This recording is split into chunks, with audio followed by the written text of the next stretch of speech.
Welcome to Ion Franchising, where you will learn the A to Z's of franchising. Welcome back, everyone, to another fabulous episode of Ion Franchising. And today, another special group of folks.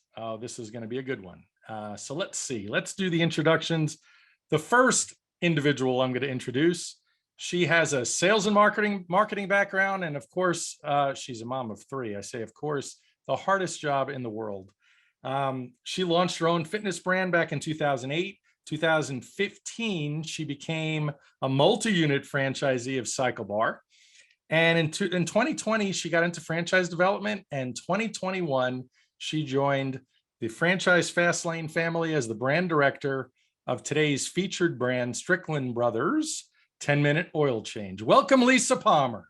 Thank you, Lance. Super excited to be here. So happy you reached out and wanted to have us on, and just really looking forward to the next 30 to 40 minutes with you. Awesome. We're going to get to the demo where you do the oil change just in a few minutes. Yep. But let me introduce you to the man, the myth, the legend. He's all of those now. So it started 10 years ago. Everybody at one point, I think, started as an hourly employee. Well, he certainly was 10 years ago doing oil changes. And over a year later, he started working for one of the major brands, Jiffy Lube, and eventually made it to the point of district sales and operations manager. And he always wanted to be his own boss. And like all great franchise brands, he knew things can be a lot better than they were. So he put a business plan together, which is good. It wasn't on a napkin, I hope, but we'll talk about that. And presented this idea to quite a few lenders, venture capitalists, banks, etc. Lo and behold, he got rejected. So when all else fails, go to grandpa. And a brand was born. So 100 of them open today, 200 more in development, coming soon. He's the founder and CEO of Strickland Brothers, 10-minute oil change, Justin Strickland. Welcome. Thanks, Lance. Appreciate the introduction and the kind words. And just echoing Lisa, very excited to be on with you today and to answer any questions that the audience may have for the next 30 to 40 minutes. So thank you for having us. Wonderful. Thank you. Thank you. So Lisa, let's start with you. Fill in the blanks. What did I leave out of your story? How did you get into the franchise world, really? And what do you love about the franchise world now that you're here? Yeah, great question. So I always say people fall into franchising. You just really don't plan for that. So after being a business owner, it was a business, it was a brand I created and did all the hard work that Justin has done so well. And but it was just it was a lot for me. So kind of took a break from that, did the stay-at-home mom thing for a few years. But still had that hunger for business ownership. But I knew I didn't want to start something on my own again. And I thought that franchising would be a good option. Been there, done that. I'm not doing that again. No, and all the hard work is done, in franchising. The plan is laid out and the franchise owner just needs to execute it. So I always thought there'd be so much support within franchising, and I was 100% right. So, passion or fitness has always been my passion and really my background. So when looking for my next path, I was really into indoor cycling at the time. And, this was the early days of Cycle Bar. I was speaking to their leadership team before they even launched their franchising. So I was actually connected with them right as they launched. I made it out to their second discovery day. I signed my franchise agreement in 2015. Opened my first studio in 2016, second studio in 2017, and they're still running here in Charlotte, North Carolina. So Love it. And it just taught me so much. And I was absolutely right. The amount of support within franchising is tremendous. There is support every step of the way, from development through operations and training and marketing. You're not left to figure anything out. So it was, doing that got me where I am today. It's taught me so much. And now I love that I've transitioned, onto the development side. So this is, a whole other avenue for me, but I feel like it's given me such a unique insight into this world, having years as a business owner now coupled with some years, on development. I just find so beneficial when I'm speaking to candidates because, they can really resonate with me. I've had that experience. I've been on the other side of those phone calls. I've been the one making the inquiries. So it's been a fabulous experience, and I don't regret any of it for a minute. Love it. Love it. So Justin, fascinating story. Just love it. And I think your story and you personally, of course, Lisa helping, are certainly no secret to your success. But let's take it way back a little bit, fill in the blanks, and amazing success story where you are today in the oil change world. Yeah, I appreciate that, Lance. So as you mentioned at the start of the podcast, I started about 10 years ago as a minimum wage food technician, working for a now competitor, and was bringing home paychecks of less than $300 a week, and was a newlywed at the time, and I had a son that had just been born. So if you've never lived on minimum wage, you probably can't relate to what I'm saying, but just coming up with the money to pay a power bill is like almost impossible.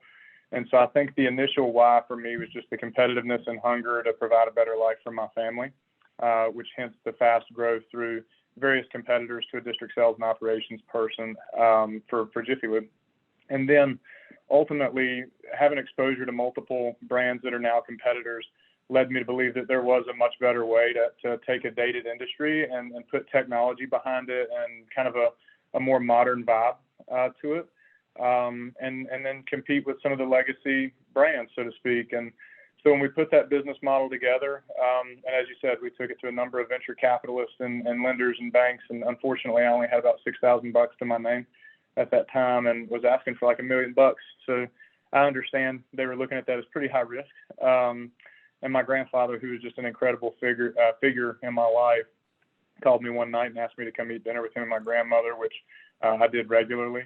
And he was a tobacco sharecropper and a meat butcher. It wasn't like he was never a business owner or a C-suite anything. I think he maxed out at like $10 an hour his entire working career.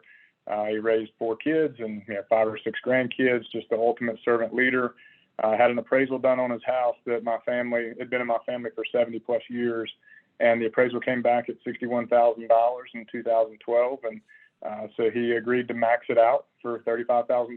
And off we went. That was not nearly enough money to start one of these, but we did. And about 4 months later, we nearly bankrupted at no fault to the operations, but it was a dark asset that previous competitors had gone out of business in, but it was all we could afford from a lease standpoint to get into it. And so I personally, along with Mark Agan, who's our VP of franchising, still with us today, he's in the office behind me, went in and painted it, and we hand built the podiums in it, and anything we could do to save money, we did. And February of 2013 was nearly time to pack it up. And fortunately, we had our first profitable month the next month, and we scaled that company to 3 locations in, I guess, 2.5 years. And then we sold that company at a pretty decent multiple. We negotiated very small non-competes with who we sold to, knowing that we were going to reform, recapitalize. And now that we had the capital to turn around and reinvest into what's today Strickland Brothers 10-minute oil change in 2016. So we started the first location in December of 2016 and sat on it for about 18 months, which was hard because I really wanted to scale quickly. But I thought it was important now that we had the resources financially to invest in certain integrations as it relates to marketing and figuring out the algorithms and letting campaigns fully mature, which just takes time. And once we felt like we had that figured out, we started scaling corporately in really 2018, summer of 2018. So we added our second location in the summer of 2018. We added a corporate site about every 30 to 45 days for a year to prove out concept, and did really well with that. We started franchising in 2020. We awarded our first agreement April 7th of 2020, and since have awarded over 200 licenses. So we're very fortunate to be in the space that we're in. We attracted a lot of private equity firms, over the course of the last few years. With So now it's no problem when you don't really need the money. All of a sudden, there it is. Yeah, that's typically how it works, I think. And so for me, franchising is really about helping people find that passion in entrepreneurialism, just like I had. So we've got several franchise owners that have sent me emails thanking me for the concept, which is almost funny because they're the ones doing the work. We have the model, but they're out there getting it. And so several of them have quit their day jobs. You changed their life, it sounds like. Yeah. Well, collectively, they put forth the work, and we give them the business model. So it's certainly a team effort, and very thankful, where we are today. And I really think we're just getting started. We're making some monumental shifts, I feel like, every quarter at this point in terms of support and infrastructure. I love it. I love it. So let's take it back a little bit. What really was the pivotal moment from developing those corporate stores with Strickland Brothers 10-minute oil change, whose idea was it to start franchising? And that was going to be your vehicle, so to speak. Mm-hmm. It was my idea. I wanted to scale across the country and build a big business, but I felt like we could identify some gaps to do it through franchising. As we started to scale, I quickly recognized that one person running 500 of these things would be much more like human capital intensive, and the service for the customer, which is ultimately what matters, wouldn't be as good. Whereas if we had 100 franchise partners that were aligned with us and they believe the same missions, the same values, and they followed the business model, then the service at the unit level would be much better than a corporation running 500 or 600. Now, with that said, we are still growing corporately, but we're running in parallels with franchising to scale across the country. So the theory there was that it would be much easier for us to scale across the country without sacrificing the service for our customers. Gotcha. Wonderful. Well, you hit on something with finding the people that share your mission and your values. Either you or Lisa, please talk about who it is you're looking for in a franchisee, in a prospective franchisee. When you have, Lisa, maybe when you have that first phone call with folks, how do you know that they're right for Strickland Brothers specifically? Yeah, I mean, I think it's pretty simple who we're looking for, and who you're not looking for. Well, that too. I mean, our franchise owners, they're not auto mechanics or have not necessarily any kind of background in the automotive industry. There's somebody, like Justin said, whose core values align with ours, who is a leader, who can manage a team, who's active in their community, things like that, or the initial things. Somebody that can, this is a proven proven business model, somebody that can follow the plan that's handed to them and execute that. I think that those are some of the initial things that I look for with Justin. Go ahead and add to that, please. I'm sure there's more. Yeah, I think that's a really good start on it. As Lisa said, we're not really looking for auto mechanics. We're looking for business people that understand key performance indicators. They can drive them. They're also a servant leader, which is going to be really important when you have employees in your location. So this isn't like this can be a semi-absentee model, but to be able to do that, and when you're not in the day-to-day, you have got to be adamant and diligent about setting and meeting key performance indicators at all times for the success of your business. So we want people that really wrap their head around key performance indicators, and they're excellent leaders. That's ultimately how you can succeed in multi-unit management, which is really what we're built for. Love it, love it, love it. And let's talk about the investment. Let's, I know you do some unique things with the real estate. So speak to the investment range, typical investment, et cetera. Sure. Lisa, you want to take it? You want me to handle it? The initial investment, estimated initial investment for one location, about $217 to $287. Mm-hmm. And for the real estate perspective, so this is a little bit different than I think they refer to them, and I mean no disrespect, but like man in a van concepts or something of that nature. No disrespect towards the concepts, but the concepts that you can order a van and you're ready to roll.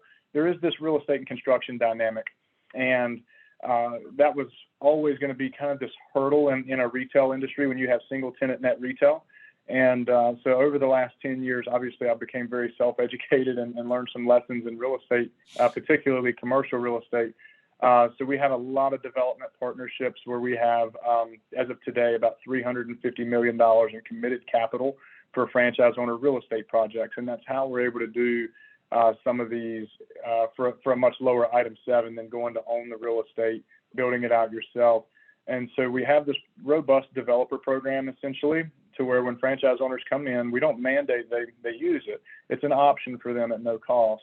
where we can partner them with a real estate team. That real estate team will then introduce them to local brokers, local developers, with some pre-negotiated terms and building plans and all this stuff to help them, make intelligent site selections to bring to us for approval, and ultimately be able to get the zoning right, have the construction completed correctly, and stay within brand standards. So, I think there's 3 parts to franchising, right? You got to have an attractive item 7, you got to have an attractive item 19, and you got to be able to get open. And when there's a construction dynamic in this real estate portion to it, then sometimes that can cause a hurdle if you don't have that built out well. And I think that compared to industry standards and other single tenant net retail companies, I think that we're doing pretty well in that area. Yeah, I love that you have it all figured out. Most people think of oil I wouldn't say changes. figured out. Well, but most people think of the oil change arena, and obviously you do things far differently and far better, in my opinion. And the real estate, you've taken the real estate component out of it. You have partners that will buy the real estate, as you say, and it's phenomenal, because then you have a really attractive landlord situation, I guess you could say, because the numbers have to work. You're looking at what the franchisee is going to be paying and how the deals work, right? I mean, your team is overseeing that. That's exactly right. Yeah. So it's all in the best interest, obviously, of the franchisee. Now, what percentage of these franchisees, the 100 that you have open, are most of them the scenario that you laid out, where the real estate group, so to speak, those guys or that team is buying the real estate on the majority of them? Yeah. So corporately, we own 0 pieces of real estate, none.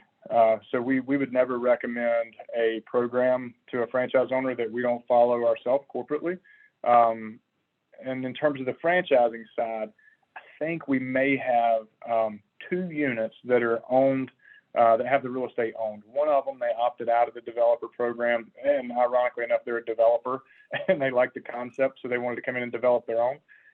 So they own their own real estate locations. Another one was an acquisition opportunity. We also have a mergers and acquisitions team at Strickland Brothers that they do nothing but make phone calls and try to make acquisitions. It's another path to ownership that we offer here.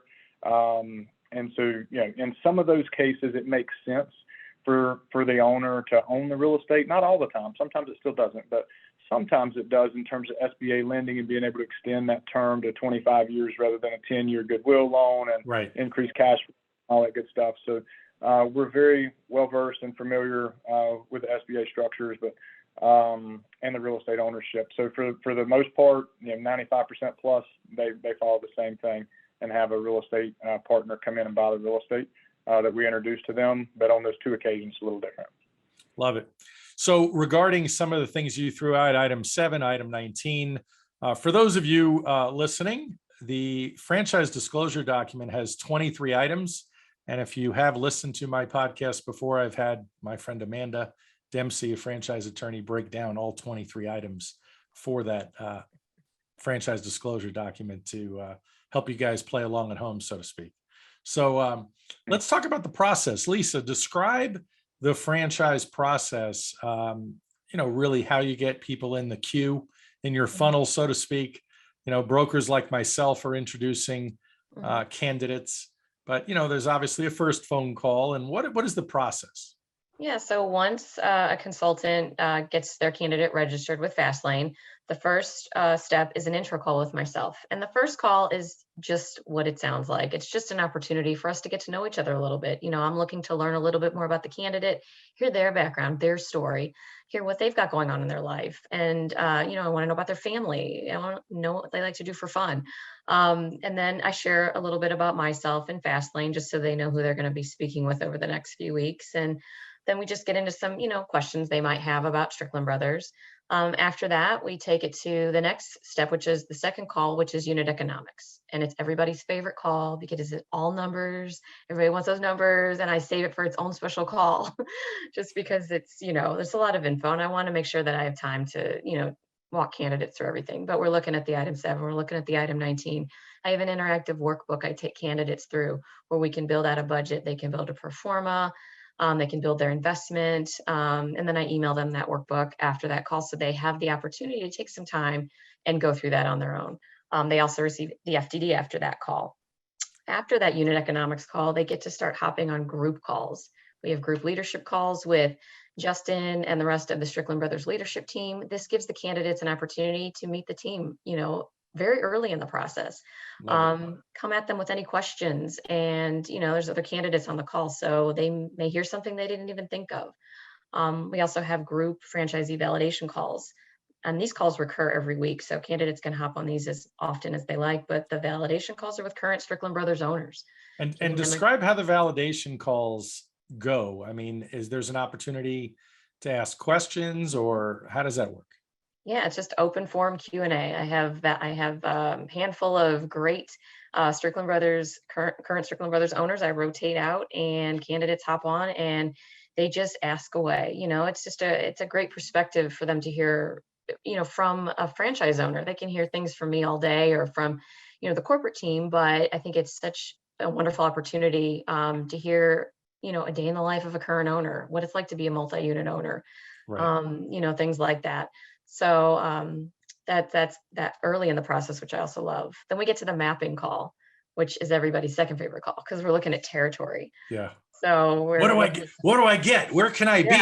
Yeah, they want to see, what does this look like? So I get to present a potential territory for them, and we kind of build it from there. And then after that, those are kind of all the big steps in the process. That last box to check really is coming out for confirmation day. That's that last box you check before signing your franchise agreement. So they get to come out to Winston-Salem, spend, a couple days with the leadership team over Strickland Brothers. They get to spend some time at Linville Team Partners, getting a full real estate presentation. And it's just a great opportunity for them to immerse themselves in the brand and the rest of Strickland Brothers. And again, it's that final checkbox. And typically about 10 days later or so, they're signing their franchise agreement, and then they're off. Love it. And they're off. Yep. And typically from the time they come to, confirmation day, when they actually sign their franchise agreement, which is thereafter, what is really the average time these days to get their first location open? It's a great question. So again, there's two parallel paths here. We've had some folks that have came in the system, and we've had a pretty hot lead on an acquisition trail, which is certainly the fastest. The acquisitions, we can't promise that there's an acquisition in anybody's said territory that's available at a good price point, et cetera. But as soon as an acquisition is under LOI, which is a letter of intent to purchase, LOI to closing typically takes 90 to 120 days from the time we find one and have it under LOI. On a full build to suit, we've had some that have been anywhere as quick as 12 months and some as long as 15 to 16 months. And so it really just depends on the municipality challenges, which we can certainly help them with. Obviously, in the Northeast or Colorado, sometimes municipalities take a little bit longer to get through permitting to be able to start vertical up construction. So that timeline is, the site selection's heavily kind of on the franchise owner. We're assisting with that and partnering them with local brokers and things of that nature. But if there's availability and affordability in their market and they're familiar with their market, some owners find sites faster than others and bring those in for approval. From that point, it's really doing the due diligence on the dirt to make sure it's clean, make sure it's zoned properly. And during the due diligence, the development partner is sending all the prototypical building plans to architecture and engineering to start preparing for permitting. They're bidding it out to general contractors, and that process we really can't control municipalities. But as soon as that is done and through permitting and we've got the building permit, we close on the real estate. And the vertical up construction component, pending weather, is anywhere from 90 to 120 days. Got it. No, it's, I mean, look, you have it dialed in. So the franchisees or prospective franchisees that are hearing this, it's all covered. Strickland Brothers has it covered. That's why they've got 100 already done and many more coming. So we've gone down quite a lot. Yeah. So let's talk about, if you're going to look at your top 10% of best franchisees, Okay, name them. No, I'm just kidding. Don't name them. If you're thinking about the top 10%, in this case, 10 franchisees roughly right now, what do they all have in common? What Yeah. is there a background? Are there certain traits or characteristics? Because clearly you're paying attention to this, and that goes Yeah. into the selection process for the future. That's a great question, Lance. Our best franchise owners are competitive. They are engaged. They are excellent leaders. They are numbers driven. And so they're making KPIs. They're in communication with their managers, even though they're not. I don't think our top percent are owner operators necessarily, although there's one or two that are pretty successful that are. The ones that are not are talking to their managers regularly. So they're not letting the stores operate for 2-3 days without any communication. And to piggyback that, I would say the bottom portion are the ones that don't make KPIs. They look at it more as a fully passive investment, and they kind of let the manager run the show entirely and do everything. So again, they're engaged, they're numbers driven, they're very passionate about their business, they're great leaders. Those are and highly competitive. They want to win. Great. And KPIs, I don't know if we said it, or key performance indicators for those folks listening. And we should have an acronym key at the bottom of this in the show notes. Lisa, anything to add? Anything to add in the beginning stages? Is there something that you've noticed, as you and Justin talk about the high performers, and I don't know if there's school teachers out there or lawyers or management folks, the typical corporate refugees that didn't like their job anymore. Are there any commonalities that you've noticed so far?